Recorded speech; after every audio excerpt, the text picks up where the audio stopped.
Hello everyone, welcome to Telugu One Academy and to APPSC Group 2 Mains Polity MCQs discussion series.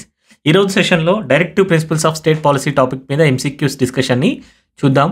ముందుగా డిస్కషన్లోకి వెళ్ళే ముందు Telegram గ్రూప్లో join అవ్వండి. ఆ గ్రూప్లోనే మీకు ఎగ్జామ్ రిలేటెడ్ అప్డేట్స్ అన్ని ప్రొవైడ్ చేయబడతాయి. అదేవిధంగా ఈ పీడిఎఫ్ డాక్యుమెంట్ కూడా మీకు అందులోనే లభిస్తుంది. మరియు ఛానల్కి సబ్స్క్రైబ్ చేసుకోండి. మా నుండి వచ్చే వీడియోస్ అన్ని మీరు మిస్ అవ్వకుండా చూడగలుగుతారు. ఛానల్ కనుక కంటెంట్ కనుక మీకు నచ్చినట్లయితే మీ ఫ్రెండ్స్తో షేర్ చేయండి, వారికి కూడా యూజ్ అవుతూ ఉంటుంది. ఇది ఒక ఫ్రీ ఇనిషియేటివ్. ముఖ్యంగా ఎవరైతే రిమోట్ ఏరియాస్ నుంచి ప్రిపేర్ అవుతున్నారో వారి కోసం దీన్ని తయారు చేయడం అనేది జరిగింది. ఇంటి నుండి ప్రిపేర్ అవుతున్న వారికి, ఎవరైతే కోచింగ్ సెంటర్స్ని అఫోర్డ్ చేయలేరో వారి కోసం అనేది ఈ కంటెంట్ని తీసుకురావడం జరిగింది. వారి వరకు కంటెంట్ని రీచ్ అయ్యేలాగా చూడండి. So let start the discussion. With respect to the DPSPs, consider the following statements. Statement number 1. The framers of the Constitution borrowed this idea from the Irish Constitution. The DPSPs also the conscience of the Constitution. Statement number 3. DPSPs denote the ideals that the state should follow. Statement number 4. It resembles the instrument of instructions enumerated in the Government of India Act 1935. 1935 Government of India Act లో ఏవైతే mention చేశారో instruments of instructions వాటికి resemble చేస్తున్నాయి అని అడగడం జరుగుతూ ఉంది. So 4 statement ఇచ్చారు. వీటిలో డిపిఎస్పీ రిలేటెడ్ ఏవి కరెక్ట్ స్టేట్మెంట్స్ అని అడగడం జరుగుతూ ఉంటుంది. సో మనకు తెలుసు డిపిఎస్పీ ఐడియా అనేది ఎక్కడి నుండి ఇన్స్పైర్ అయింది. డిపిఎస్పీ ఐడియా అనేది ఐరిష్ కాన్స్టిట్యూషన్ నుండి తీసుకోవడం జరిగింది. ఐరిష్ వాళ్ళు ఎక్కడి నుంచి తీసుకున్నారో వాళ్ళు స్పానిష్ కాన్స్టిట్యూషన్ నుండి తీసుకోవడం జరిగింది. కానీ మనకి మాత్రం ఎక్కువగా ఏవైతే ఐడియల్స్ ఉన్నాయో ఆర్ వర్బాటం ఏదైతే మన కాన్స్టిట్యూషన్లో ఉందో that resembles the Irish constitution principles. Irish కాన్స్టిట్యూషన్లో ఏవైతే మెన్షన్ చేశారో వాటిని రిజెంబుల్ చేయడం అనేది జరుగుతుంది. దీన్ని 1937లో ఎనాక్ట్ చేయడం అనేది జరిగింది. So statement number 1 is correct. DPSPs are also the conscience of the constitution. Conscience అంటే ఏంటి? నార్మల్గా అంతరాత్మ అని పిలుస్తాం. అంతరాత్మ ఏం చేస్తూ ఉంటుంది? ఏవి చేయాలి ఏవి చేయకూడదని ఒక వ్యక్తికి తెలియజేస్తూ ఉంటుంది. రైట్. ఒక పర్సన్ యొక్క అంతరాత్మ ఏవి మంచి ఏది చెడు అని చెప్పడం అనేది జరుగుతూ ఉంటుంది. Right. So dos and don'ts ఏవైతే ఉన్నాయో అవి కాన్షియన్స్ అనేది చెప్తూ ఉంటుంది. మన కాన్స్టిట్యూషన్లో ఫండమెంటల్ రైట్స్ అని ఏం చెప్తాయి? స్టేట్ అనేది ఎటువంటి యాక్షన్స్ తీసుకోకూడదు అని చెప్పడం అనేది ఫండమెంటల్ రైట్స్ చేస్తూ ఉంటాయి. It imposes restrictions on the states actions. Right. So state అనేది ఎటువంటి యాక్షన్స్ చేయకూడదు అనేది ఫండమెంటల్ రైట్స్ చెప్పడం అనేది జరుగుతూ ఉంటుంది.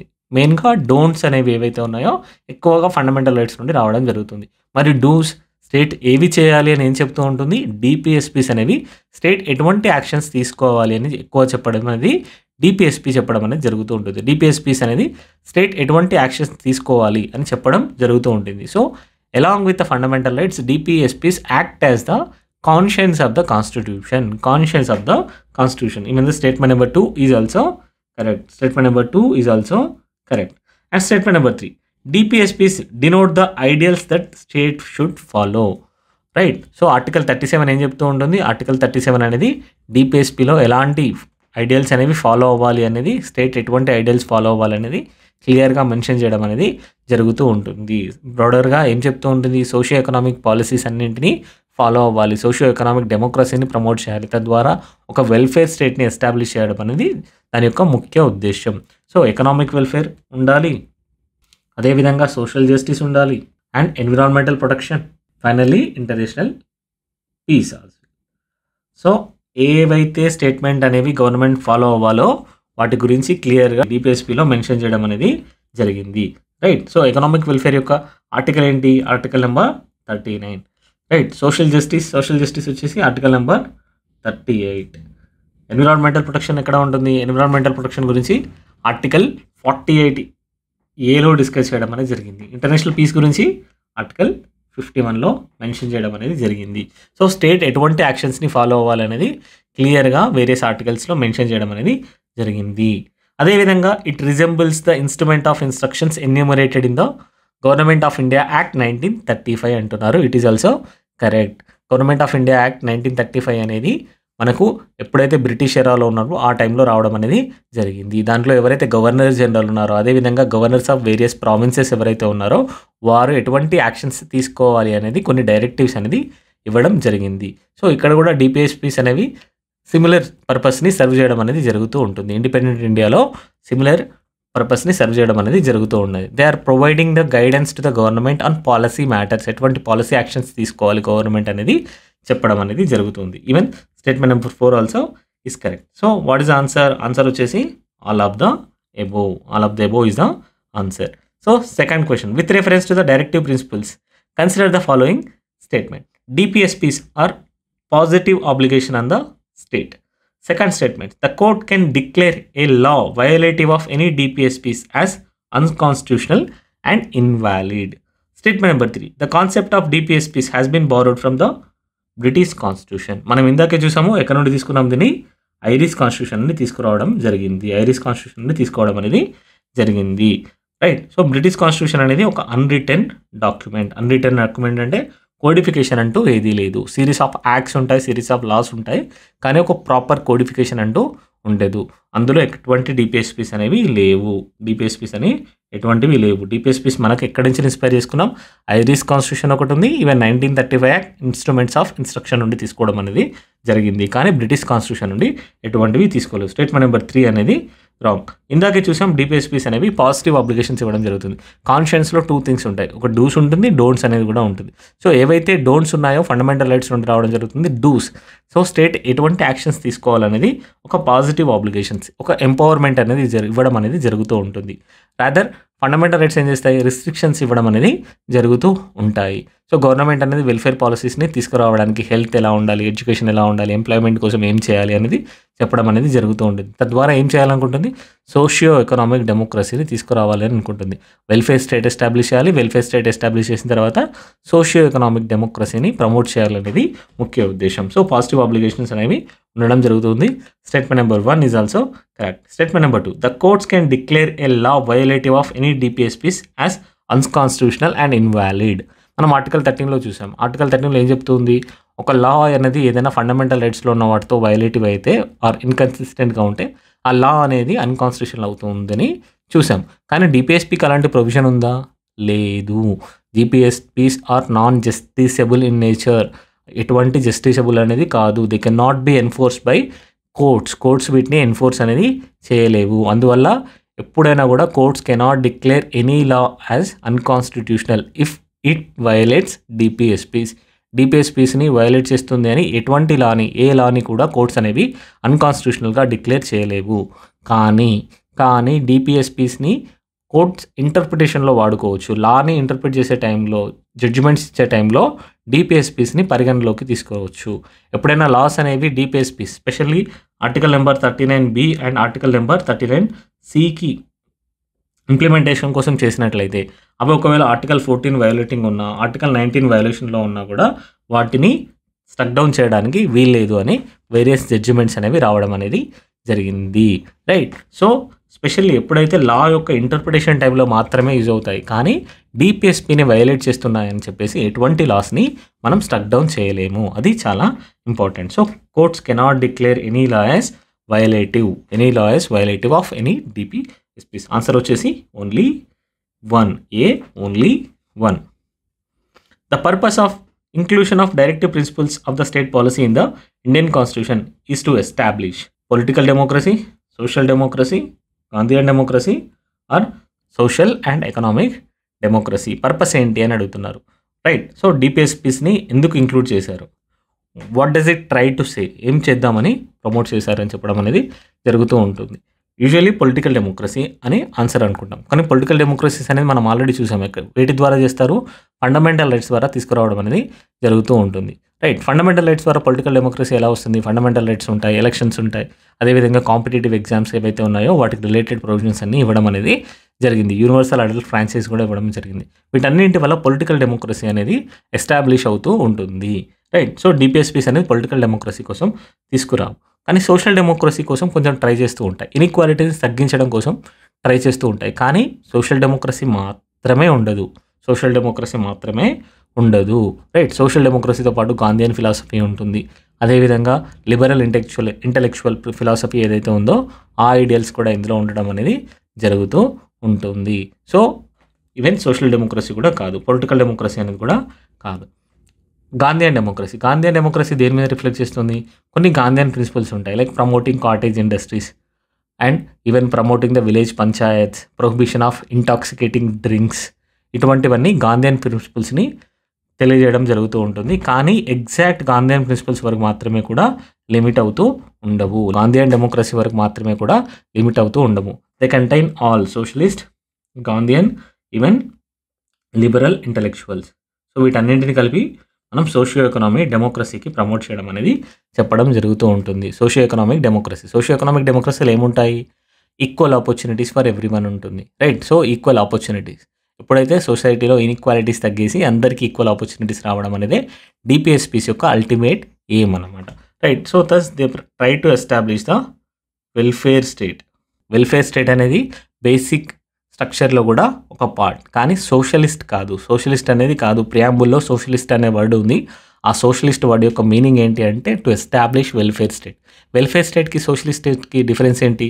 వెల్ఫేర్ స్టేట్లో ప్రైవేట్ ఎంటిటీస్ అనేవి అలో చేయబడతాయి. ప్రైవేట్ ఓనర్షిప్ ఏదైతే ఉంటుందో దాన్ని అలో చేయడం అనేది జరుగుతుంది. కానీ గవర్నమెంట్ అనేది వెల్ఫేర్ స్కీమ్స్ని తీసుకురావడం జరుగుతూ ఉంటుంది. Various sections of the societies ఉన్నాయి కదా, వారి యొక్క వెల్ఫేర్ కోసం, వారి యొక్క సంక్షేమం కోసం వేరియస్ స్కీమ్స్ని తీసుకురావడం జరుగుతూ ఉంటుంది. తద్వారా వారి యొక్క సెక్యూరిటీని ఎన్షూర్ చేయడం అనేది జరుగుతూ ఉంటుంది. అదేవిధంగా ఇన్ఈక్వాలిటీస్ అనేవి తగ్గించడం జరుగుతూ ఉంటుంది. కానీ సోషలిస్ట్ స్టేట్లో ఏం జరుగుతుంది? సోషలిస్ట్ స్టేట్లో ప్రైవేట్ ఓనర్షిప్ అనేది జరగదు, ప్రైవేట్ ఓనర్షిప్ అనేది ఉండదు. అన్ని స్టేటే ఆక్యుపై చేయడం అనేది జరుగుతూ ఉంటుంది. State controls everything, starting from the ownership to the production, even the distribution, socialist స్టేట్లో, రైట్? అలా జరుగుతున్నప్పుడు ఏం జరుగుతూ ఉంటుంది?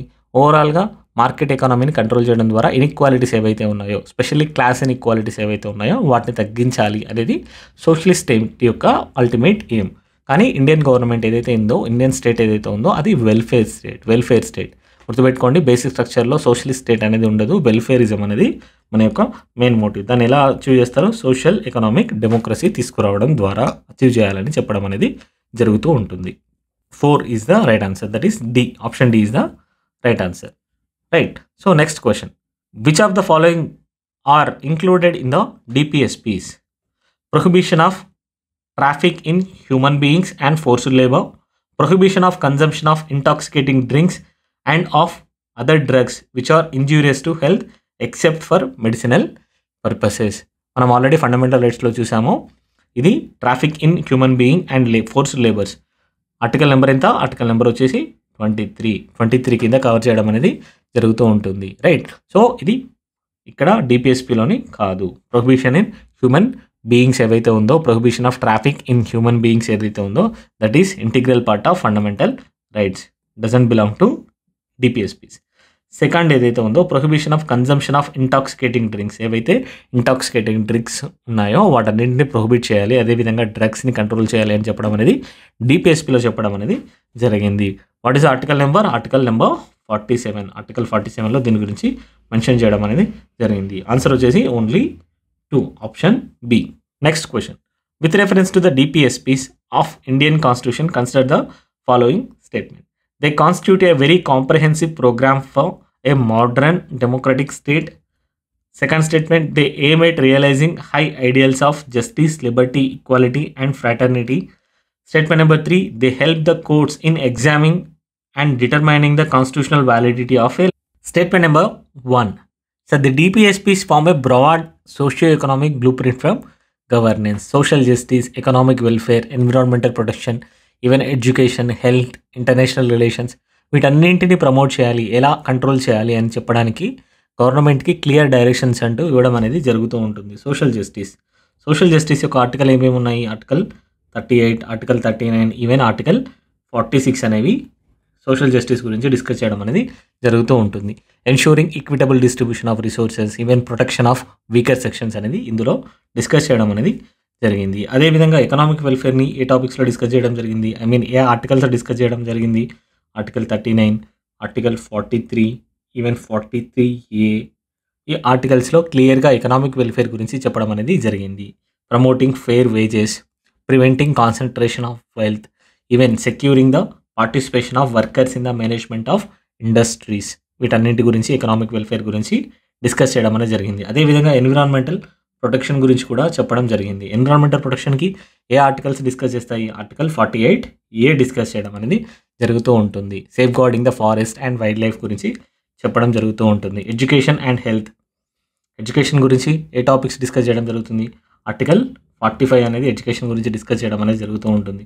హెల్త్ గురించి 41 and 42 7 డిస్కస్ చేయడం అనేది జరుగుతూ ఉంటుంది. అదేవిధంగా ఇంటర్నేషనల్ రిలేషన్స్ గురించి ఆర్టికల్ 51 అనేది చెప్పడం జరుగుతూ ఉంటుంది. Promoting peace and respecting international law అని డిక్లేర్ చేయడం అనేది జరిగింది. సో ఓవరాల్గా ఒక కాంప్రహెన్సివ్ ప్రోగ్రామ్ని అనేది ఒక మోడర్న్ డెమోక్రటిక్ స్టేట్కి కావాల్సిన కాంప్రహెన్సివ్ ఫ్రేమ్వర్క్ అంతా ఈ డిపిఎస్పీస్ అనేది మనకి ఇవ్వడం అనేది జరిగింది. అందుకే దీన్ని కాంప్రహెన్సివ్ అని పిలుస్తూ ఉన్నాం.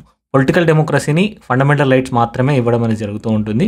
అండ్ అది ఒక లిమిటెడ్గా జరుగుతూ ఉంటుంది. అక్కడ పొలిటికల్ డెమోక్రసీ అనే కాన్సెప్ట్, ఫండమెంటల్ రైట్స్ అనే కాన్సెప్ట్ అనేది పొలిటికల్ డెమోక్రసీని చాలా లిమిటెడ్గా చేయడం జరుగుతూ ఉంటుంది. కానీ ఇక్కడ డిపిఎస్పీస్ వచ్చేసి చాలా బ్రాడర్గా ఏవైతే డెమోక్రసీకి ఉన్న రిమైనింగ్ ఆస్పెక్ట్స్ ఏవైతే ఉన్నాయో, పొలిటికల్ అవ్వచ్చు, సోషల్ అవ్వచ్చు, అదేవిధంగా ఎన్విరాన్మెంటల్ ఆస్పెక్ట్స్ ఏవైతే డెమోక్రసీ రిలేటెడ్ ఉన్నాయో వాటన్నింటినీ క్లియర్గా ప్రమోట్ చేయడం అనేది జరుగుతూ ఉంటుంది డిపిఎస్పీస్.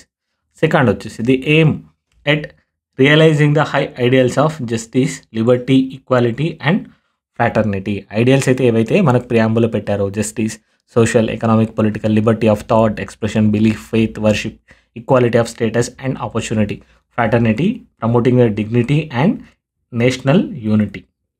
రైట్. సో ఈ ఆస్పెక్ట్స్ అన్నింటినీ కూడా డిపిఎస్పీస్ అనేది ప్రమోట్ చేయడం అనేది జరుగుతూ ఉంటుంది. First justice aspect. Justice aspect వచ్చేసి ఇందాకే చూసాము, ఆర్టికల్ 38 అనేది సోషల్ జస్టిస్ని ప్రమోట్ చేయడం జరుగుతూ ఉంటుంది. ఆర్టికల్ 39A, ఆర్టికల్ 39A వచ్చేసి ఈక్వల్ జస్టిస్, అదేవిధంగా ఫ్రీ లీగల్ ఎయిడ్ గురించి డిస్కస్ చేయడం అనేది జరుగుతూ ఉంటుంది. ఈక్వాలిటీ గురించి ఆర్టికల్ 39 గురించి చెప్పడం జరుగుతూ ఉంటుంది. Equal pay for equal work and even the prevention of concentration of wealth. ఏదైతే వెల్త్ కాన్సన్ట్రేషన్ ఏదైతే ప్రివెంట్ చేయాలన్నారో దాన్ని కూడా ఈక్వాలిటీ కింద ఆర్టికల్ 39లో డిస్కస్ చేయడం అనేది జరిగింది. అదేవిధంగా లిబర్టీ ఎక్కడ ఉంది? 47లో ఉంటుంది. Liberty from or freedom from harmful substances like intoxicating drugs వీటి గురించైనా ఫ్రీడమ్ అనేది ఉండాలి అని చెప్పడం అనేది జరిగింది. ఫ్రాటర్నిటీ ఏదైతే సోషల్ అప్లిఫ్ట్మెంట్ ఉందో, సోషల్ అప్లిఫ్ట్మెంట్ అనేది నేషనల్ యూనిటీకి ప్రమోట్ చేయడం అనేది జరుగుతూ ఉంటుంది. అండ్ అదేవిధంగా బ్రదర్హుడ్ కోసం కూడా డిఫరెంట్ సెక్షన్స్ మధ్యలో, సొసైటీస్లో ఉన్న డిఫరెంట్ సెక్షన్స్ మధ్యలో ఈక్వాలిటీ అనేది అవసరం. అదేవిధంగా వాటి యొక్క హార్మోనియస్ రిలేషన్షిప్ అనేది అవసరం. సో ఆర్టికల్ 46 అనేది upliftment of SC, ఎస్టీస్ and weaker sections గురించి మాట్లాడడం అనేది జరుగుతూ ఉంటుంది. అందరినీ ఒక ఈక్వల్ ఫుటింగ్కి తీసుకురావాలి అన్న ఒక కాన్సెప్ట్ ఏదైతే ఉందో దాన్ని స్ప్రెడ్ చేయడం అనేది జరుగుతూ ఉంటుంది. So obviously statement 2 is also correct. They help the courts in examine and determining the constitutional validity of a law. Absolutely. ముందు ఏం చెప్పుకున్నాము, ఫండమెంటల్ రైట్స్ లాగా ఇవి ఎన్ఫోర్సబుల్ అనేవి కావు. కాబట్టి ఒక లా అనేది ఎప్పుడైనా డిపిఎస్పీని వైలేట్ చేసినట్టయితే దాన్ని నల్ అండ్ వైడ్గా డిక్లేర్ చేయడం అనేది కుదరదు. దాన్ని అన్కాన్స్టిట్యూషనల్ అని డిక్లేర్ చేయడం అనేది కుదరదు. కానీ ఒక కాన్స్టిట్యూషనల్ వ్యాలిడిటీ ఏదైతే మనం చేస్తున్నామో దాన్ని తీసుకురావడం కోసం డిపిఎస్పీస్ అనేవి యూజ్ అవ్వడం జరుగుతూ ఉంటుంది. కేశవానంద భారతి కేసులో ఏం చెప్పారు? సో కేశవానంద భారతిలో క్లియర్గా ఏం చెప్పారు? ఫండమెంటల్ రైట్స్ అనేవి బేసిక్ స్ట్రక్చర్లో పార్ట్, ఈవెన్ డిపిఎస్పీస్ అనేది కూడా బేసిక్ స్ట్రక్చర్లో ఒక పార్ట్ అనేది డిక్లేర్ చేయడం అనేది జరిగింది. So article 39 and 39B and article 39C వీటి యొక్క ఎన్ఫోర్స్మెంట్ కోసం పార్లమెంట్ ఏదైతే ఒక లాని ఎనాక్ట్ చేసినప్పుడు వాటిని ఆర్టికల్ 14 మరియు ఆర్టికల్ 19 కింద వైలేట్ చేస్తున్నాయని వాటిని స్ట్రైక్ అవుట్ చేయడానికి లేదు. That means they are helping in examining and determining the constitutional validity of a law. Right. So ఏదైతే ఆర్టికల్ 39Bలో అండ్ ఆర్టికల్ 39C, ఆర్టికల్ 39Bలో ఏముంటుంది? డిస్ట్రిబ్యూషన్ ఆఫ్ రిసోర్సెస్ అనేది ఉంటుంది. ఇది prevention of concentration of wealth అనేది ఆర్టికల్ 39Cలో చెప్పడం అనేది జరుగుతుంది. ఎప్పుడైనా డిస్ట్రిబ్యూషన్ ఆఫ్ రిసోర్సెస్ గురించి వచ్చినప్పుడు, అదేవిధంగా వెల్త్ కాన్సన్ట్రేషన్ని ప్రివెంట్ చేయాలని తీసుకొచ్చినప్పుడు ఏదైనా యాక్ట్స్ని ఎనాక్ట్ చేసినట్లయితే ఆ యాక్ట్స్ అనేవి ఆర్టికల్ 14ని, ఆర్టికల్ 19ని వైలేట్ చేస్తున్నాయని స్టక్ డౌన్ చేయడానికి లేదు అని క్లియర్గా చెప్పడం అనేది జరిగింది. So statement number 3 also correct. Answer వచ్చేసి all of the above. Next question, which of the following are included in the directive principles of the state policy after amendments? Amendment చేసిన తర్వాత ఏ డైరెక్టివ్ ప్రిన్సిపల్స్ని ఇంక్లూడ్ చేశారు అని అడగడం జరుగుతూ ఉంటుంది. Right. So కొన్ని ఒరిజినల్ కాన్స్టిట్యూషన్లో 1950లో ఏదైతే మనకు ఒరిజినల్ కాన్స్టిట్యూషన్ ఉందో అప్పుడు ఉండడం జరిగింది. కొన్ని అమెండ్మెంట్స్ తీసుకొచ్చి రావడం జరిగింది. చాలా ఇంపార్టెంట్ క్వశ్చన్. రెగ్యులర్గా యూపీఎస్సీలో, అదేవిధంగా గ్రూప్ 1 మెయిన్స్, గ్రూప్ 1 ప్రిలిమ్స్లో అడగడం అనేది జరుగుతూ ఉంది. సో రెగ్యులర్గా వచ్చే క్వశ్చన్ ఇది, చాలా ఇంపార్టెంట్. ఏ డిపిఎస్పీస్ అనేవి ఒరిజినల్ కాన్స్టిట్యూషన్లో ఉన్నాయి, ఏవి అమెండ్మెంట్స్ ద్వారా తీసుకొచ్చారు? ఒకవేళ అమెండ్మెంట్స్ తీసుకొచ్చినట్లయితే అమెండ్మెంట్ యొక్క నెంబర్ ఎంత అనేది చాలా important. To promote the equal justice and to provide free legal aid to the poor. ఇది ఒరిజినల్లో ఉందా? లేదు. దీన్ని 42nd కాన్స్టిట్యూషనల్ అమెండ్మెంట్ యాక్ట్ ద్వారా ఇన్సర్ట్ చేయడం అనేది జరిగింది. Article 39A article 39A in part 4లో యాడ్ చేయడం అనేది జరిగింది. వాట్ ఈస్ ఆబ్జెక్టివ్ ఏంటి అని అంటే ఈక్వల్ యాక్సెస్ టు జస్టిస్ని తీసుకురావడం regardless of their social and economic status and social status మీద డిపెండ్ అవ్వకుండా ప్రతి ఒక్కరికి లీగల్ యాక్సెస్ అనేది ఉండాలి అన్న ఉద్దేశంతో దీన్ని తీసుకురావడం అనేది జరిగింది. అదేవిధంగా స్టేట్ అనేది ఫ్రీ లీగల్ ఎయిడ్ ఇవ్వాలి అని చెప్పడం అనేది జరిగింది. ఎవరైతే పూర్ పీపుల్ ఉన్నారో, సోషల్ ఎకనామిక్ డిసడ్వాంటేజ్ పీపుల్ ఉన్నారో వారికి ఫ్రీ లీగల్ ఎయిడ్ అనేది స్టేట్ ప్రొవైడ్ చేయాలి అని ప్రిస్క్రైబ్ చేయడం జరిగింది. దీని ప్రకారమే మనకి నల్సా ఏవైతే ఉన్నాయో national legal services authority national లెవెల్లో, అదేవిధంగా స్టేట్ లెవెల్లో స్టేట్ లీగల్ సర్వీసెస్ అథారిటీని ఎస్టాబ్లిష్ చేయడం అనేది జరిగింది. SLSAs right. సో నల్సా అనేది నేషనల్ లెవెల్లో, స్టేట్ లెవెల్లో స్టేట్ లీగల్ సర్వీసెస్ అథారిటీస్ని ప్రొవైడ్ చేయడం అనేది జరిగింది. ఎందుకోసం? To provide free legal assistance right. So ఇది అమెండ్మెంట్ చేసిన తర్వాతనే రావడం అనేది జరిగింది. Statement number 1 is correct. Statement number 2లో ఏముంది? To secure A living village, a decent standard of life and social and cultural opportunities for all workers అని చెప్పడం జరుగుతుంది. ఇది ఒరిజినల్ కాన్స్టిట్యూషన్లో ఏదైతే ఉందో ఆర్టికల్ 43లో భాగంగానే ఉండింది. దీన్ని కొత్తగా యాడ్ చేయడం అంటూ లేదు. ఆర్టికల్ 43Aని యాడ్ చేయడం జరిగింది. ఆర్టికల్ 43Aని 42nd కాన్స్టిట్యూషనల్ అమెండ్మెంట్ యాక్ట్ 1976 ద్వారా తీసుకురావడం అనేది జరిగింది. కానీ ఈ కంటెంట్ అనేది కంప్లీట్గా ఆర్టికల్ 43లో ఉన్న కంటెంట్. ఇది 1950లో మనం ఏదైతే ఎనాక్ట్ చేసిన కాన్స్టిట్యూషన్ ఉందో అప్పుడే ఉండడం అనేది జరిగింది. ఒరిజినల్ కాన్స్టిట్యూషన్లో భాగం. సో అమెండ్మెంట్ తర్వాత రాలేదు. So statement number 2 is wrong. Article 43 దేని గురించి చెప్తూ ఉంటుంది? 43A దేని గురించి చెప్తుంది? To promote workers participation in the management of industries. ఏదైతే ఇండస్ట్రీస్ యొక్క మేనేజ్మెంట్ ఉందో ఆ ఇండస్ట్రీస్లో యొక్క మేనేజ్మెంట్లో వర్కర్స్ని పార్టిసిపేట్ చేయాలి అని చెప్పడం అనేది జరిగింది. సో ఇండస్ట్రీస్ రిలేటెడ్ ఏవైతే యాక్టివిటీస్ ఉన్నాయో వాటిలో వర్కర్స్ని కూడా ఇంటిగ్రల్ పార్ట్గా డిసిషన్ మేకింగ్లో వారిని కూడా ఇన్వాల్వ్ చేయాలనే ఉద్దేశంతో ఈ ఆర్టికల్ 43Aని ఇంక్లూడ్ చేయడం అనేది జరిగింది. ఇప్పుడు ఆన్సర్ వచ్చేసి only 1 option A. With reference to directive principles consider the following statements. ఏమడుతున్నారు? 86th amendment act of 2002 change the subject matter of 45 article 45. So second స్టేట్మెంట్లో ఏమడుతున్నారు? The 97th amendment act of 2011 added a new directive principles relating to cooperative societies. Third one, the 42nd amendment act of 1978 added one more DPSPs which requires the state to minimize inequalities in income అని చెప్పడం జరుగుతుంది. So statement number 1, 86th amendment act, దీన్ని ఏమని పిలుస్తాం మనం?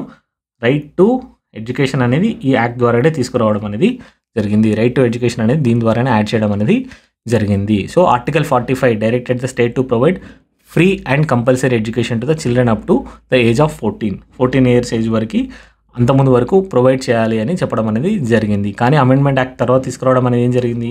Amendment ద్వారా 21Aని insert చేయడం అనేది జరిగింది. 21Aలో ఏదైతే ఫ్రీ అండ్ కంపల్సరీ ఎడ్యుకేషన్ ఉందో దాన్ని ఫండమెంటల్ రైట్గా డిక్లేర్ చేయడం అనేది జరిగింది. ఆ తర్వాత ఈ ఆర్టికల్ 45 యొక్క స్టేట్మెంట్ని మాడిఫై చేయడం అనేది జరిగింది. ఏంటి ఇప్పుడు? It is the responsibility of the state to ensure early childhood care and education for children below 6 years education, వాళ్ళ యొక్క ఎడ్యుకేషన్ ఎన్ష్యూర్ చేయడం అనేది స్టేట్ యొక్క రెస్పాన్సిబిలిటీగా తీసుకురావడం అనేది జరిగింది. సో ఆర్టికల్ 45 యొక్క కంటెంట్ అనేది మాడిఫై చేయడం అనేది జరిగింది. So it's obviously statement number 1 is correct. The 97th amendment act of 2011 added a new directive principles relating to the societies, cooperative society related ఒక కొత్త డైరెక్టివ్ ప్రిన్సిపల్ యాడ్ చేసింది అని చెప్పడం జరుగుతూ ఉంది. స్టేట్మెంట్ రైటా రాంగా? Statement right. ఏ ఆర్టికల్ అది? ఆర్టికల్ 43Bని తీసుకురావడం జరిగింది. ఏం చెప్తూ ఉంది? ఆబ్జెక్టివ్ ఏంటి? The state shall promote the voluntary formation, autonomous functioning, democratic control and professional management of cooperative societies అని చెప్పడం అనేది జరిగింది. సో ఓవరాల్గా కోఆపరేటివ్స్ యొక్క ఫంక్షనింగ్కి ఈ ఆర్టికల్ని తీసుకురావడం అనేది జరిగింది. So statement number 2 is also correct. How about statement number 3? Statement number 3లో మనకి ఇక్కడ 42nd అమెండ్మెంట్ యాక్ట్ ఆఫ్ 1978 అని తీసుకురావడం జరిగింది. సో 1978 కాదు, ఇది 1976. ఈవెన్ ఒకవేళ ఇయర్స్ కూడా రాంగ్ ఉన్నట్లయితే స్టేట్మెంట్ అనేది రాంగ్ ఉంటుంది. దాన్ని డెలిబరేట్గా మీకు చూపించడం కోసమే దీన్ని తీసుకొచ్చాను. రైట్. సో ఎప్పుడైనా మనకు అమెండ్మెంట్ యాక్ట్ ఇస్తారు, అమెండ్మెంట్ యాక్ట్ అనేది ఇయర్స్ కూడా మెన్షన్ చేసినప్పుడు ఆ ఇయర్స్ అనేవి సరిగా ఉన్నాయా రైట్గా మ్యాచ్ అయ్యా లేదా అనేది కూడా చూసుకోవాల్సిన అవసరం అనేది ఉంది, రైట్. సో ఆర్టికల్ 38 అనేది ఆల్రెడీ ఇంటిగ్రల్ పార్ట్గానే ఉంది. ఆర్టికల్ 38 గోల్ ఏంటి? Goal of minimizing the inequalities was already included in the original constitution, right. So 1950లో ఏదైతే కాన్స్టిట్యూషన్ ఉందో దాంట్లోనే ఆర్టికల్ 38 రిలేటెడ్ ఇన్ఈక్వాలిటీస్ని తగ్గించాలి అన్న ఆర్టికల్ అనేది ఉంది. ఆర్టికల్ 38 అనేది ఆల్రెడీ ఉంది, right. So it only expanded the scope of article 38. Article 38 యొక్క స్కోప్ని ఎక్స్పాండ్ చేసింది. అప్పటి వరకు ఇన్కమ్లో మాత్రమే ఉంది. ఇన్కమ్ స్టేటస్, ఫెసిలిటీస్ అండ్ ఆపర్చునిటీస్గా దీన్ని ఎక్స్పాండ్ చేయడం అనేది జరిగింది. So statement number 3 is wrong. Answer వచ్చేసి only 1 and 2. So next question, which of the following DPSPs is not on the Gandhian ideology? Gandhian ideology base మీద కానీ డిపిఎస్పీ ఏది అని అడగడం అనేది జరుగుతూ ఉంది. మనకు డిపిఎస్పీస్ అనేవి 3 బ్రాడ్ కేటగిరీస్గా డివైడ్ చేయడం అనేది జరిగింది. ఒకటి socialist principles, another one Gandhian principles, ఇంకొకటి liberal intellectual principles, right. So socialist principles అనేవి దేని మీద ఉంటాయి? ఏవైతే ఎకనామిక్ జస్టిస్ ప్రమోట్ చేయాలి, అదేవిధంగా ఇన్ఈక్వాలిటీస్ని రెడ్యూస్ చేయాలి సొసైటీలో అనేవి సోషలిస్ట్ ప్రిన్సిపల్స్గా తీసుకోవడం అనేది జరిగింది. గాంధీయన్ ప్రిన్సిపల్స్ ఏముంటుంది? సో గాంధీ గారు ఎప్పుడైనా రూరల్ డెవలప్మెంట్ గురించి మాట్లాడడం జరుగుతూ ఉంటుంది, సెల్ఫ్ సఫిషియన్సీ గురించి మాట్లాడడం అనేది జరుగుతూ ఉంటుంది. సో ఎప్పుడైనా రూరల్ డెవలప్మెంట్ గురించి, సెల్ఫ్ సఫిషియన్సీ గురించి మాట్లాడితే వాటిని గాంధీయన్ ప్రిన్సిపల్స్ అని చెప్పడం జరుగుతుంది. లిబరల్ ఇంటెలెక్చువల్ ప్రిన్సిపల్స్ అనే వేటి గురించి మాట్లాడతాము? ఏవైతే గవర్నెన్స్ రిలేటెడ్ రిఫార్మ్స్ కావాలో లీగల్గా, ఇంటర్నేషనల్గా, సో గవర్నెన్స్ రిలేటెడ్ ఏవైతే రిఫార్మ్స్ కావాలో వాటిని లిబరల్ ఇంటెలెక్చువల్గా ప్రిన్సిపల్స్గా చూడడం అనేది జరుగుతూ ఉంది. Socialist principles, Gandhian principles and liberal intellectual principles అనేగా డివైడ్ చేయడం అనేది జరిగింది, రైట్. సో ఫస్ట్ వన్ ఏమంటున్నారు? To promote cottage industries, right. So cottage ఇండస్ట్రీస్ని ప్రమోట్ చేయడం అనేది ఒక గాంధీయన్ ప్రిన్సిపలే. On individual level, even on cooperative లెవెల్లో కూడా గాంధీయన్ ఐడియాలజీని ఇది రిఫ్లెక్ట్ చేయడం అనేది జరుగుతూ ఉంటుంది. సెకండ్ వన్ వచ్చేసి social democracy. Social democracy is a broader concept, right. So it includes both social justice, అదేవిధంగా పొలిటికల్ డెమోక్రసీని కూడా ప్రమోట్ చేయడం అని చెప్తూ ఉంటుంది. అదేవిధంగా డీసెంట్రలైజ్డ్ డెమోక్రసీ అనేది దీని యొక్క ముఖ్య ఉద్దేశం, రైట్. సోషల్ డెమోక్రసీ రావాలంటే ప్రజల వద్దకి ఆ డిసిషన్ మేకింగ్ అనే పవర్ అనేది రావాలి. So it's also called as Swaraj concept, right. So Gandhi గారు ఆల్వేస్ స్వరాజ్ కాన్సెప్ట్ని ప్రమోట్ చేయడం అనేది జరుగుతూ ఉంటుంది, రైట్. సో ఇది కూడా గాంధీయన్ ప్రిన్సిపలే. To provide early childhood care and education for all children. So Gandhi గారు ఎక్కువగా వొకేషనల్ ఎడ్యుకేషన్ గురించి మాట్లాడడం అనేది జరుగుతుంది, అడల్ట్ ఎడ్యుకేషన్ గురించి మాట్లాడడం అనేది జరుగుతూ ఉంటుంది. సో ఈ ప్రిన్సిపల్ అనేది liberal intellectual principle, right. So not a Gandhian ideological based principle. To prohibit the consumption of intoxicating, right. So ఏవైతే ఇంటాక్సికేటింగ్ కన్జంప్షన్ని తగ్గించాలి అన్న ప్రిన్సిపల్ ఏదైతే ఆర్టికల్ 47లో ఉందో అది కూడా గాంధీయన్ ఐడియాలజీ కిందకి రావడమే జరుగుతూ ఉంటుంది. మనకి ఇక్కడ క్వశ్చన్లో not on the Gandhian ideology అన్నారు కాబట్టి ఆప్షన్ సి అనేది రైట్ ఆన్సర్గా అవుతూ ఉంది. Option C is the right answer. Next statement, according to the constitution of India which of the following are fundamental for the governance of the country? Governance of the కంట్రీకి ఒక fundamental ఏంటి అని అడగడం జరుగుతూ ఉంటుంది. ఇది రిపీటెడ్గా అడుగుతున్న క్వశ్చన్, రిపీటెడ్గా అడుగుతారు. Direct principles of the state policy. Fundamental rights ఎందుకు కావు? ఫండమెంటల్ రైట్స్ అనేవి రిస్ట్రిక్షన్స్ ఇస్తాయి, గవర్నమెంట్కి రిస్ట్రిక్షన్స్ అనేవి ఇవ్వడం అనేది జరుగుతూ ఉంటుంది. గవర్నెన్స్ ఎలా చేయాలి అనే దాని మీద ఎటువంటి డైరెక్షన్స్ అంటూ ఉండవు, రైట్. రాదర్ ఎటువంటి యాక్షన్స్ చేయకూడదు అని చెప్పడం అనేది జరుగుతూ ఉంటుంది. అదేవిధంగా ఫండమెంటల్ డ్యూటీస్ అనేవి ఒక సివిక్ రెస్పాన్సిబిలిటీస్. ఎటువంటి సివిక్ సిటిజన్స్ ఉన్నారో వారు ఎటువంటి రెస్పాన్సిబిలిటీని తీసుకోవాలి అనేది చెప్పడం అనేది జరుగుతూ ఉంటుంది. Even they together also do not form the fundamental for the governance of the country. Answer వచ్చేసి directive principles of the state policy. Right answer వచ్చేసి directive principles of the state policy. ఏం చెప్తుంది? స్టేట్ ఎటువంటి ప్రిన్సిపల్స్ని apply చేయాలి while making decision, while making the laws and taking executive decisions, right. Next question, which principles among the following was added to the directive principles of the state policy by the 42nd amendment to the constitution? 42nd amendment ద్వారా ఎటువంటి ప్రిన్సిపల్ని add చేశారని చెప్పడం అనేది అడుగుతూ ఉన్నారు. Equal pay for equal work for both men and women, participation of workers in the management of industries, right to work, education and public assistance, and statement number D, securing living wage and human conditions of work to workers, right. So answer వచ్చేసి participation of workers in the management of industries. దీన్ని 43A ద్వారా insert చేయడం అనేది జరిగింది. Equal pay for both men and women, article number ఎంత? Article number వచ్చేసి article 39. To be specific article 39Dలో mention చేయడం అనేది జరుగుతూ ఉంటుంది. Right to work, education and public assistance దేని గురించి చెప్పడం జరుగుతుంది? ఆర్టికల్ 41 గురించి డిస్కస్ చేయడం అనేది జరుగుతూ ఉంటుంది. Securing wage and human conditions of work to workers అనేది ఎన్నో ఆర్టికల్ 43లో దీని గురించి డిస్కస్ చేయడం అనేది జరిగింది. రైట్. సో ఆర్టికల్ 43A అనేది 42nd కాన్స్టిట్యూషనల్ అమెండ్మెంట్ ద్వారా తీసుకురావడం జరిగింది. ఓవరాల్గా కాన్స్టిట్యూషనల్ అమెండ్మెంట్ యాక్ట్స్ అనేవి ఏవైతే తీసుకొచ్చారో చాలా ఇంపార్టెంట్. అమెండ్మెంట్స్ ద్వారా తీసుకొచ్చిన కాన్స్టిట్యూషనల్ యాక్ట్స్ అనేవి చాలా ఇంపార్టెంట్. 42nd యాక్ట్ ద్వారా ఏమేమి తీసుకొచ్చారు? 42nd కాన్స్టిట్యూషనల్ అమెండ్మెంట్ ద్వారా ఆర్టికల్ 39A తీసుకురావడం జరిగింది, 43A తీసుకురావడం జరిగింది, అదేవిధంగా 48Aని తీసుకురావడం. So article 39A free legal aid గురించి డిస్కస్ చేస్తుంది, participation of workers. 43A 48A వచ్చేసి ఎన్విరాన్మెంటల్ ప్రొటెక్షన్ గురించి డిస్కస్ చేయడం అనేది జరుగుతూ ఉంటుంది. So 44th constitutional amendment act ఏం తీసుకొచ్చింది? 44th కాన్స్టిట్యూషనల్ అమెండ్మెంట్ యాక్ట్లో స్పెసిఫిక్గా ఎటువంటి డిపిఎస్పీస్ని ఇంట్రడ్యూస్ చేయలేదు, కానీ ఫండమెంటల్ రైట్స్ యొక్క సుప్రీమసీని ఎన్షూర్ చేయడం అనేది జరిగింది. అంతకుముందు వరకు డిపిఎస్పీస్కి సుప్రీమసీ ఇస్తూ వేరే కాన్స్టిట్యూషనల్ అమెండ్మెంట్ యాక్ట్ని తీసుకురావడం జరిగింది. దాన్ని తీసేసి it has restored the fundamental rights supremacy over DPSPs. అదేవిధంగా రైట్ టు ప్రాపర్టీ ఏదైతే ఫండమెంటల్ రైట్స్లో ఉందో దాన్ని తీసేసి 300Aకి యాడ్ చేయడం అనేది జరిగింది. నెక్స్ట్ వచ్చేసి 73rd and 74th constitutional amendment acts. మనకి తెలుసు మెయిన్గా ఇక్కడ పంచాయత్ రాజ్ సిస్టమ్ని ఇంట్రడ్యూస్ చేయడం అనేది జరిగింది. డీసెంట్రలైజేషన్ అండ్ లోకల్ గవర్నెన్స్ని తీసుకురావడం జరిగింది. ఇవి దేనికి ఎఫెక్టివ్ ఇవ్వడం జరిగింది? ఆర్టికల్ 40కి తీసుకురావడం జరిగింది. ఆర్టికల్ 40 ఏమైంది? టు ఆర్గనైజ్ విలేజ్ పంచాయత్స్ అని చెప్పడం జరిగింది. So constitutional amendment act 73rd 74th వచ్చేసి ఆర్టికల్ 40కి ఇంప్లిమెంటేషన్ అనేది ఇవ్వడం జరిగింది. అదేవిధంగా 86th కాన్స్టిట్యూషనల్ అమెండ్మెంట్ యాక్ట్ ఇందాకే చూసాము. 45 ఆర్టికల్ 45 యొక్క ఏదైతే వర్బాటం ఉందో దాన్ని చేంజ్ చేయడం అనేది జరిగింది. ఒకప్పుడు ఎడ్యుకేషన్ అనేది రైట్ టు ఎడ్యుకేషన్లో ఇప్పుడు మనం ఇస్తున్న 6 to 14 year ఎడ్యుకేషన్ ఇవ్వాలని చెప్పడం జరిగింది. కానీ ఇప్పుడు ఏదైతే ఎర్లీ చైల్డ్హుడ్ కేర్, అదేవిధంగా ఎడ్యుకేషన్ అప్ టు 6 years వరకు ఇవ్వాలి అని చెప్పేసి ఇప్పుడు చేంజ్ చేయడం అనేది జరిగింది.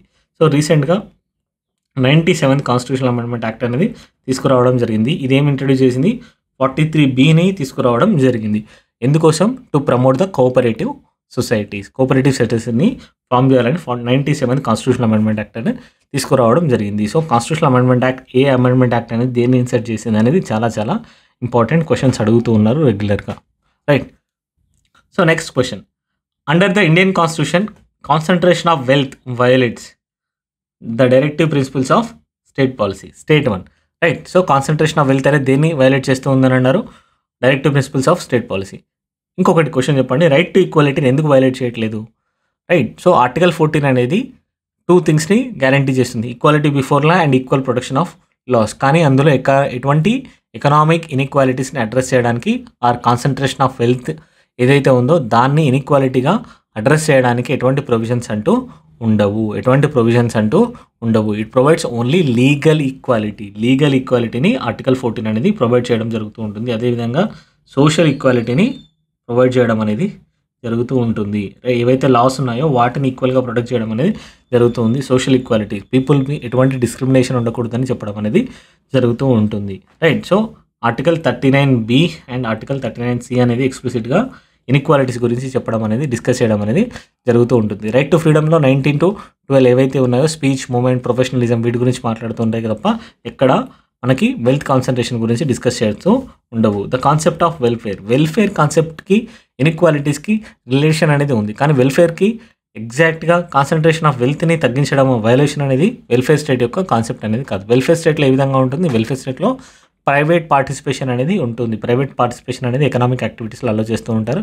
కానీ గవర్నమెంట్ అనేది కొన్ని ఎకనామిక్ ఆర్ వెల్ఫేర్ స్కీమ్స్ని తీసుకురావడం ద్వారా ఎవరైతే socially, economically, politically disadvantage people ఉన్నారో వారి యొక్క అప్లిఫ్ట్మెంట్ కోసం స్కీమ్స్ని ఇంప్లిమెంట్ చేయడం అనేది జరుగుతూ ఉంటుంది. తద్వారా వారి యొక్క సెక్యూరిటీని, సోషల్ సేఫ్టీని ఎన్షూర్ చేయడం అనేది జరుగుతూ ఉంటుంది. That's a concept of entire welfare state. ఏదైతే వెల్ఫేర్ ఉందో దాని యొక్క ఎంటైర్ కాన్సెప్ట్. కానీ ఇక్కడ కాన్సన్ట్రేషన్ ఆఫ్ వెల్త్ అనేది డిపిఎస్పీస్ని వైలేట్ చేయడం అనేది జరుగుతుంది. కాన్సెప్ట్ ఆఫ్ వెల్ఫేర్ని వైలేట్ చేయకూడదు. మెయిన్గా వెల్ఫేర్ అంటే ఏంటి? వెల్ఫేర్లో వచ్చేసి ఏవైతే సిటిజన్స్ యొక్క సోషల్ అండ్ ఎకనామిక్ కండిషన్స్ ఏవైతే ఉన్నాయో వాటి యొక్క రెస్పాన్సిబిలిటీ ఏవైతే ఉందో స్టేట్ అజ్యూమ్ చేసుకోవడం అనేది జరుగుతూ ఉంటుంది. State assumes the responsibility, socio economic responsibility of the people. So welfare స్టేట్లో సోషియో ఎకనామిక్ కండిషన్స్ని ఇంప్రూవ్ చేయడానికి ట్రై చేయడం అనేది జరుగుతూ ఉంటుంది. కానీ ఇక్కడ కాన్సన్ట్రేషన్ ఆఫ్ వెల్త్ అనేది డైరెక్ట్ వైలేషన్ ఆఫ్ కాన్సెప్ట్ అనేది, direct violation of welfare concept అనేది కాదు. Right. So article 39 and article 39B and article 39C అనేది ఎక్స్ప్లిసిట్గా వెల్త్ కాన్సన్ట్రేషన్ అనేది జరగకూడదు, రిసోర్స్ డిస్ట్రిబ్యూషన్ ఉండాలి అని చెప్పడం అనేది జరుగుతుంది. సో ఒకవేళ కాన్సన్ట్రేషన్ ఆఫ్ వెల్త్ జరిగినట్లయితే అది violation of article 39B and article 39C. So next question, which part of the constitution of India declares the ideal of a welfare state? Answer వచ్చేసి మళ్ళీ directive principles of the state policy. ఇది 2020లో అడగడం అనేది జరిగింది, right. So ఇందాకే చూసాము, ప్రియాంబుల్లో మనకు చెప్తూ ఉంటుంది, ప్రియాంబుల్లో justice, liberty, equality, fraternity concept అనేది ఉంటూ ఉంటుంది. కానీ అవి ఎందుకు ఇక్కడ వెల్ఫేర్ స్టేట్ యొక్క స్కీమ్ని ఎందుకు ప్రమోట్ చేయవు?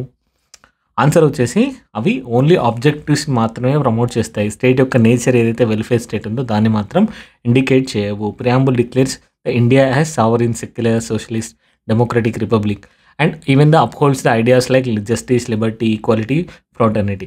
So it expresses the broad welfare objectives but not a specific framework for governance, right? So DPSPs అనేవి స్పెసిఫిక్ ఫ్రేమ్వర్క్ని ఎస్టాబ్లిష్ చేయడం ద్వారా వెల్ఫేర్ స్టేట్ యొక్క కాన్సెప్ట్ని క్లియర్గా ప్రమోట్ చేయడం అనేది జరుగుతూ ఉంటుంది. ఆన్సర్ వచ్చేసి DPSPs. ఫండమెంటల్ రైట్స్ ఎందుకు? ఫండమెంటల్ రైట్స్ అనేవి ఇండివిజువల్ లిబర్టీస్ని ఇవ్వడం జరుగుతూ ఉంటుంది, పొలిటికల్ డెమోక్రసీని ప్రమోట్ చేయడం అనేది జరుగుతూ ఉంటుంది. Moreover they are negative in nature, right. So ఏవైతే స్టేట్ మీద ఇంపోజిషన్ చేస్తాయి, రిస్ట్రిక్షన్ని ఇంపోజ్ చేయడం అనేది జరుగుతూ ఉంటుంది. సో DPSPs అనేవి ఒక పాజిటివ్గా ఉంటాయి. స్టేట్ అనేది ఎటువంటి యాక్టివిటీస్ చేయాలి అని చెప్పడం అనేది DPSPs చేయడం అనేది జరుగుతూ ఉంటుంది. అదేవిధంగా సెవెంత్ షెడ్యూల్ ఏముంటాయి? సెవెంత్ షెడ్యూల్లో లిస్ట్ అనేది ఉంటుంది, డివిజన్ ఆఫ్ పవర్స్ అనేవి ఉండడం జరుగుతుంది.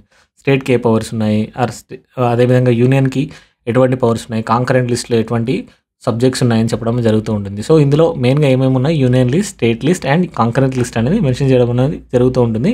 ఎక్కడ కూడా వెల్ఫేర్ స్టేట్ యొక్క ప్రిన్సిపల్స్ అనేవి అందులో మెన్షన్ చేయడం అనేది ఉండదు. So seventh schedule is also not a right answer. Answer వచ్చేసి DPSPs. With reference to the provisions contained in Part 4 of the Constitution, which of the following statements are correct? Which of the following statements are correct? They shall be enforceable by the courts. They shall not be enforceable by any court. The principle laid down in these parts are to influence the making of laws by the state. See, statement number 1, DPSPs అనేవి unlike fundamental rights they are not enforceable by any courts. ఏ court కూడా వీటిని enforce చేయడం అంటూ ఉండదు. At max ఏంటి అని అంటే DPSPs అనేది ఒక లీగల్ వ్యాలిడిటీని ఎన్ష్యూర్ చేయడం కోసం, లీగల్ వ్యాలిడిటీ ఏదైనా వచ్చినప్పుడు, క్వశ్చన్లోకి వచ్చినప్పుడు DPSPsతో కొన్ని లాస్ రైటా రాంగా అనేది డిస్కస్ చేయడానికి మాత్రమే యూజ్ అవుతుంది తప్ప వాటిని ఎటువంటి కోర్ట్స్ అనేవి ఎటువంటి ఎన్ఫోర్స్మెంట్ అంటూ చేయవు, రైట్. సో ఆన్సర్ అనేది స్టేట్మెంట్ 1 అనేది wrong. They shall not be enforceable by any court. Opposite one right. The principle laid down in these parts are to influence the making of laws by the state. So ఈ statement కూడా కరెక్టే. ఏవైతే governments related ఉన్నాయో వాటన్నిటి influence చేయడం అనేది జరుగుతుంది. Answer వచ్చేసి ఆప్షన్ D 2 and 3. ఇది కూడా 2020లో అడగడం అనేది జరిగింది. Question number 14. Other than fundamental rights, which of the following parts of the constitution of India reflects the principles and provisions of universal declaration of human rights 1948, right. So 1948లో universal declaration of human rights అనేది తీసుకోవడం జరిగింది. UN board దీన్ని declare చేసింది. UNGA వీటిని declare చేయడం అనేది జరిగింది. సో ఫండమెంటల్ రైట్స్ కాకుండా ఏ పార్ట్స్ అనేవి కూడా దీన్ని రిఫ్లెక్ట్ చేయడం జరుగుతుందని చెప్తున్నారు. ఫస్ట్ థింగ్ వచ్చేసి ప్రియాంబుల్ వీటిని రిఫ్లెక్ట్ చేస్తుందా లేదా అని చెప్పడం జరుగుతుంది. మనకు తెలుసు ప్రియాంబుల్ అనేది బ్రాడర్ ఫ్రేమ్వర్క్ ఏదైతే కాన్స్టిట్యూషన్ యొక్క ఫిలాసఫీ ఏదైతే ఉందో దాన్ని రిఫ్లెక్ట్ చేయడం అనేది జరుగుతూ ఉంటుంది. సో ఆబ్వియస్లీ బ్రాడర్ ఫ్రేమ్వర్క్ ఏవైతే ఫండమెంటల్ రైట్స్లో ఉన్నాయో, DPSPsలో ఉన్నాయో ఆర్ వేరియస్ అదర్ పార్ట్స్లో ఉన్నాయో వాటన్నింటి యొక్క ఎసెన్స్ ఏదైతే ఉందో, వాటి యొక్క అన్నిటి యొక్క సమ్మరీ ఏదైతే ఉందో దాన్ని ప్రియాంబుల్లో తీసుకోవడం అనేది జరిగింది. So obviously preamble reflects these summary. DPSPsలో ఉన్నాయా లేదా ఇది ఇంపార్టెంట్. DPSP కూడా ఏవైతే రైట్స్ ఏవైతే డిక్లరేషన్లో ఉన్నాయో, యూనివర్సల్ డిక్లరేషన్ ఆఫ్ హ్యూమన్ రైట్స్లో మెన్షన్ చేశారో వాటన్నింటినీ DPSPsలో కూడా రిఫ్లెక్ట్ చేయడం అనేది జరిగింది, రైట్. DPSPs కూడా ఎసెన్షియల్గా కొన్ని రైట్సే, కానీ ఏవైతే ఎన్ఫోర్స్ చేయలేవు, కోర్ట్స్ అనేవి ఎన్ఫోర్స్ చేయలేవు వాటిని DPSPలో తీసుకొచ్చారు. ఏవైతే కాన్స్టిట్యూషన్ ఇంప్లిమెంట్ చేసే టైంకి 1950 టైంకి మనం ఖచ్చితంగా ఎన్ఫోర్స్ చేయాలి అనుకున్నారో వాటన్నింటినీ తీసుకెళ్ళి ఫండమెంటల్ రైట్స్లో యాడ్ చేయడం జరిగింది. ఏవైతే కొన్ని లిమిటేషన్స్ ఉన్నాయో, ఎస్పెషల్లీ ఎకనామిక్ బర్డెన్ వల్ల ఎటువంటి రైట్స్ని అయితే మనం ఫండమెంటల్ రైట్స్గా చేసి కోర్ట్స్ ద్వారా ఎన్ఫోర్స్ చేయలేము వాటిని DPSPsలో యాడ్ చేయడం అనేది జరిగింది. బట్ అవి కూడా ఒక రకమైన రైట్సే, ఒక ఫామ్లో ఉన్న రైట్సే, రైట్. సో ఆర్టికల్ 39A ఉంది. ఆర్టికల్ 39A దేని గురించి మాట్లాడుతుంది?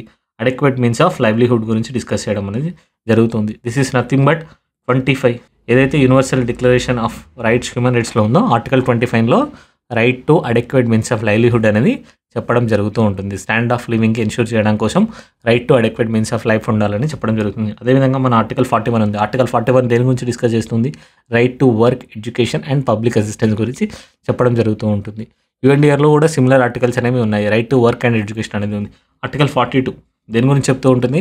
Just and human working conditions గురించి చెప్పడం అనేది జరుగుతూ ఉంటుంది. Article 47 nutrition, right to nutrition, health and public welfare గురించి చెప్పడం అనేది జరుగుతుంది. రైట్. సో ఇవన్నీ కూడా యుఎన్డిఆర్లో ఉన్న ఆర్టికల్సే, కానీ కొన్నింటిని ఎన్ఫోర్సబిలిటీ తీసేశారు. అందువల్లనే వాటిని ఫండమెంటల్ రైట్స్గా చూడడం లేదు, డిపిఎస్పీస్గా మనం పరిగణిస్తూ ఉన్నాము. సో ఇది కూడా right. Fundamental duties, right. So universal declaration of human రైట్స్లో సివిక్ రెస్పాన్సిబిలిటీస్ని కూడా మెన్షన్ చేయడం జరిగింది. సివిక్ రెస్పాన్సిబిలిటీస్ ఎవరైతే సిటిజన్స్ ఫాలో కావాల్సిన రెస్పాన్సిబిలిటీస్, యాక్టివిటీస్ ఏవైతే ఉన్నాయో వాటిని కూడా ఇందులో డిక్లేర్ చేయడం అనేది, డిస్కస్ చేయడం అనేది జరిగింది.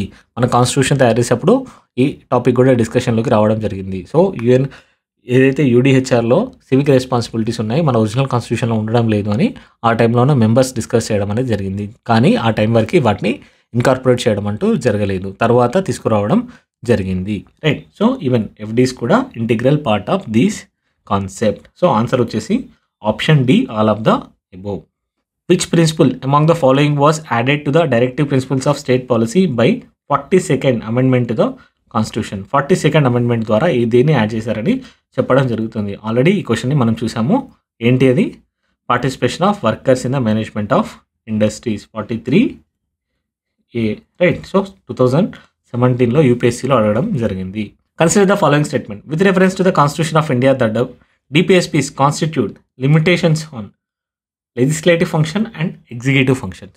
ఇవి ఎప్పుడు లిమిటేషన్ అనేవి కావు. They are enabling provisions, they are moral obligations. Right. On legislative function and executive function. Answer వచ్చేసి D, neither 1 nor 2. The ideal of welfare state in the Indian constitution is enshrined in DPSPs. Right. So డిపిఎస్పీలోనే దీన్ని enshrine చేయడం అనేది జరిగింది. 2015లో అనడం జరిగింది. ఏవైతే వెల్ఫేర్ స్టేట్ ఉందో, సోషియో ఎకనామిక్ డెమోక్రసీ ఏదైతే ఉందో రెగ్యులర్గా అడుగుతూ ఉంటారు ఈ క్వశ్చన్స్ని. మనం గుర్తుపెట్టుకోవాలి, ప్రియాంబుల్ అనేది కాదు. ప్రియాంబుల్లో బ్రాడర్గా ఆబ్జెక్టివ్స్ అనేది డిక్లేర్ చేయడం జరిగింది. కానీ వెల్ఫేర్ స్టేట్ కాన్సెప్ట్ని ఎప్పుడైనా డిపిఎస్పీసే ప్రమోట్ చేస్తాయి. వెల్ఫేర్ స్టేట్ అని అంటే డిపిఎస్పీస్ ఆన్సర్స్కి వెళ్ళాలి. Right. Consider the following statement regarding the DPSPs policy. The principles spell out the socio economic democracy in the country. Second statement, the provisions contained in these principles are not enforceable by any code. So statement number 1 correct. They spell out the socio and economic democracy. Right. Inequalities తగ్గించాలి, అందరికి equal ఆపర్చునిటీస్ని తీసుకురావాలి, fair working conditions ఉండాలి, fair wages ఉండాలి. So ఇవన్నీ కూడా socio డెమోక్రసీలో భాగంగానే ఉండడం జరుగుతూ ఉంటుంది. అదేవిధంగా ఇక్కడ ఉన్న ప్రిన్సిపల్స్ అనేవి ఎటువంటి కోడ్స్తోని ఎన్ఫోర్స్ చేయబడవు. అదే మేజర్ డిఫరెన్స్. ఫండమెంటల్ రైట్స్కి వీటికి ఒక మేజర్ డిఫరెన్సే ఇదిగా ఉంటుంది. సో ఇది కూడా రైట్. సో ఆన్సర్ వచ్చేసి option C, both 1 and 2. So next question. In the constitution of India the promotion of international peace and security is included in the. So peace and security అనేది ఏ ఆర్టికల్లో ఎక్కడ ఉంది అని అడగడం జరుగుతూ ఉంది. Preamble to the constitution, directive principles of the state policy and fundamental duties. Last one వచ్చేసి 9th షెడ్యూల్. రైట్. సో ఏ పార్ట్లో ఉన్నాయని అడగడం జరుగుతుంది. మనకు తెలుసు ఎక్కడ ఉన్నాయి అవి వచ్చేసి ఆర్టికల్ 51లో ఉండడం అనేది జరుగుతుంది. Article 51 is the part of డిపిఎస్పీస్లో మనకి ఉండడం అనేది చూస్తూ ఉన్నాం. ఏం చెప్తూ ఉంది? Promotion of international peace and justice అని చెప్తూ ఉంటుంది. The state shall endeavour to promote international peace and security. అదేవిధంగా maintain just and honourable relationship with other nations. అదేవిధంగా foster respect for international law and treaty obligation and encourage settlement of international disputes by arbitration. Through arbitration చేసుకోవడం ద్వారా international disputes అన్నింటినీ settle చేసుకోవాలని చెప్పడం జరుగుతూ ఉంటుంది. So it reflects India's commitment to peaceful and cooperative global order. ఒక global order అనేది పీస్ఫుల్గా కోఆపరేటివ్గా ఉండాలి అన్న రిఫ్లెక్టివ్ అనేది కంప్లీట్గా ఆర్టికల్ 51 నుండి చేయబడం జరుగుతూ ఉంది. రైట్. సో ఆన్సర్ వచ్చేసి డిపిఎస్పీస్లో దీని గురించి మెన్షన్ చేయడం అనేది జరిగింది. Next question. According to the constitution of India which of the following are fundamental for the governance of the country. 2013లో అడగడం అనేది జరిగింది. DPSPs. Consider the following provisions under the DPSPs as enshrined in the Constitution of India, securing for citizens of India a uniform civil code, organizing village panchayat, promoting cottage industries in rural areas, securing for all the workers reasonable leisure and cultural opportunities. Which of the above Gandhian principles reflected in the directives of state policy? Right. So మనకి కొన్ని statements అనేది ఇవ్వడం జరిగింది. వాటిలో ఏవి Gandhian principles అని అడగడం జరుగుతుంది. సో యూసీసీని తీసుకురావాలి. యూసీసీ అనేది గాంధీయన్ ప్రిన్సిపల్తో భాగం కాదు. ఇది ఒక లిబరల్ ఇంటెలెక్చువల్ కాన్సెప్ట్. ఏవైతే పర్సనల్ మ్యాటర్స్ ఉన్నాయో పర్సనల్ మ్యాటర్స్ అన్నింటిలో కూడా రిలీజియన్తో సంబంధం లేకుండా యూనిఫామ్ లాని ఇంప్లిమెంట్ చేయాలి అనేది దీని యొక్క ఆబ్జెక్టివ్. రైట్. సో ఇది కాదు. Statement 1 is wrong. Organising village statement number 2, organising village panchayat. Right. So Gandhiji principles ఏవైతే ఉన్నాయో అవి ఎక్కువగా రూరల్ సెల్ఫ్ సఫిషియన్సీ గురించి, డీసెంట్రలైజేషన్ గురించి, అప్లిఫ్ట్మెంట్ ఆఫ్ వీకర్ సెక్షన్స్ గురించి మాట్లాడడం అనేది జరుగుతూ ఉంటుంది. సో ఆర్గనైజింగ్ విలేజ్ పంచాయత్స్ అనేది it's an integral concept of decentralisation and rural self sufficiency. ఏవైతే విలేజ్ ఉన్నాయో అవి యొక్క అటానమస్ బాడీస్ లాగా యాక్ట్ చేయాలి అనేది తన యొక్క డ్రీమ్. ఎందుకు అని అంటే అవి ఎప్పుడైతే సెల్ఫ్ సఫిషియెంట్గా ఉంటాయో ఆ టైంలోనే వాళ్ళకి సంబంధించిన డిసిషన్స్ అనేవి లోకల్గా తీసుకుంటారు. వారి యొక్క డిసిషన్స్ అనేవి లోకల్గా తీసుకున్నప్పుడు ప్రతి ఒక్కరు పార్టిసిపేట్ చేస్తారు. పార్టిసిపేట్ చేసినప్పుడు ఓనర్షిప్ పెరుగుతుంది. వాటి యొక్క ఇంప్లిమెంటేషన్ అనేది సరిగా ఉంటుంది. సో ఓవరాల్ డెవలప్మెంట్ అనేది అప్పుడే పాసిబుల్ అవుతుందని గాంధీ గారు ఎక్కువగా నమ్మేవారు. రైట్. సో ఏవైతే ఆర్గనైజింగ్ విలేజ్ పంచాయత్స్ ఉన్నాయో అది integral concept of Gandhian philosophy. Even promoting cottage industries in the rural areas, ఇది కూడా గాంధీజియన్ ప్రిన్సిపలే. Right. So state shall promote the cottage industries on individual level as well as cooperative basis. Cooperative లెవెల్లో అదేవిధంగా individual లెవెల్లో promote చేయాలని చెప్పడం జరుగుతుంది. Rural self సఫిషియన్స్లో భాగంగా దీన్ని తీసుకురావడం జరిగింది. అందుకోసమే ఖాదీ ఎక్కువగా ప్రమోట్ చేసేవారు. విలేజ్ ఇండస్ట్రీస్ ఏవైతే ఉన్నాయో, విలేజ్ లెవెల్లో చిన్న చిన్న ఇండస్ట్రీస్ ఏవైతే ఉన్నాయో వాటిని ప్రమోట్ చేయడం ద్వారా ఒక ఎకనామిక్ సఫిషియన్సీ కూడా ఉంటుంది అని చెప్పేవారు. దీని ద్వారా వారి యొక్క ఎంపవర్మెంట్ జరుగుతుంది. అదేవిధంగా డీసెంట్రలైజ్డ్ ప్రొడక్షన్ అనేది కూడా రావడం జరుగుతూ ఉంటుంది అని చెప్పేవారు. ప్రతి ఒక్క విలేజ్ అనేది దానికి కావాల్సినవి అవే తయారు చేసుకోగలిగే సిచ్యువేషన్లో ఉండాలి అనేది దీని యొక్క ముఖ్య ఉద్దేశం. Right. So promoting cottage industries in rural areas కూడా గాంధీయన్ ఫిలాసఫీలో భాగంగానే ఉంటుంది. Securing for all the workers reasonable leisure and cultural opportunities, ఇది గాంధీయన్ ఫిలాసఫీలో కాదు. ఇది సోషలిస్ట్ ప్రిన్సిపల్. ఇది ఒక సోషలిస్ట్ ప్రిన్సిపల్గా ఎక్కువగా అలైన్ అవ్వడం అనేది జరుగుతూ ఉంటుంది. గాంధీజీ ఎక్కువగా ఎప్పుడైతే సెల్ఫ్ రిలయన్స్ గురించి, కమ్యూనిటీ బేస్డ్ లేబర్ గురించి ఎక్కువగా చెప్పడం అనేది జరుగుతూ ఉండేది. మాస్ ప్రొడక్షన్ కంటే ఎక్కువగా ప్రొడక్షన్ బై మాసెస్ జరగాలి అని చెప్తూ ఉండేవారు. సో ఫ్యాక్టరీస్ గురించి వీటన్నిటి గురించి ఎప్పుడు ఎక్కువగా చెప్పడం లేదు. సో దీన్ని మనం సోషలిస్ట్ ఫిలాసఫీగా చూడడం జరుగుతుంది. సో ఆన్సర్ వచ్చేసి option B, answer 2, 3. So that sums up our discussion on DPSPs. Telegram గ్రూప్లో జాయిన్ అవ్వండి. అదేవిధంగా మీకు ఏమైనా డౌట్స్ ఉన్నా, క్వారీస్ ఉన్నా కూడా కింద కామెంట్ సెక్షన్లో మెన్షన్ చేయండి. మీ ఫ్రెండ్స్తో ఈ వీడియో షేర్ చేయడం మాత్రం మర్చిపోకండి. Thank you.